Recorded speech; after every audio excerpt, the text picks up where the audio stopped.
आणि आताची सगळ्यात मोठी बातमी पाहूयात। साम टीव्हीवर प्रदीप शर्माला मुंबई हायकोर्टानं दणका दिलाय। अँटिलिया स्फोटक प्रकरणी कोर्टानं हा दणका दिल्याचं पाहायला मिळतंय। दोषमुक्त करण्यास कोर्टानं स्पष्टपणे नकार दिल्याचं पाहायला मिळतंय। अँटिलिया हे अंबानींचं निवासस्थान आणि त्या ठिकाणी स्फोटकं ठेवण्यात आली होती आणि ह्या सगळ्या प्रकरणी आता मुंबई हायकोर्टानं प्रदीप शर्माला मोठा दणका दिल्याचं पाहायला मिळतंय।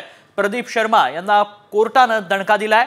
दोषमुक्त करण्यास कोर्टानं स्पष्टपणे नकार दिल्याचं समजतंय।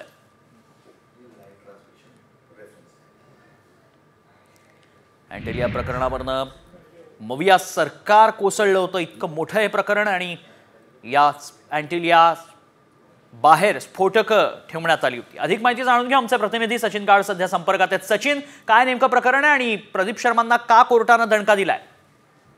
नक्कीच अँटिलिया स्फोटक प्रकरणी प्रदीप शर्मा हे आरोपी होते आणि त्यांनी देशमुक्तीसाठी विशेष न्यायालयाकडे मात्र न्यायालयाने हा अर्ज फेटाळला आणि त्यामुळे प्रदीप शर्मा यांना मोठा झटका दिल्याचं समजलं जात आहे। 25 फेब्रुवारी स्फोटकं सापडली होती आणि त्यानंतर ते मनसुख हिरेमठ यांची हत्या देखील करण्यात आली होती। या संपूर्ण प्रकरणात आपल्याला दोषमुक्त करण्यात आलं असं प्रदीप शर्मा यांनी केलं, मात्र न्यायालयाने नक्कीच त्यामुळे कोर्टानं दोषमुक्त करण्यास नकार दिल्याचं पाहायला मिळतं। धन्यवाद सचिन, आपण दिलेल्या सविस्तर माहितीसाठी।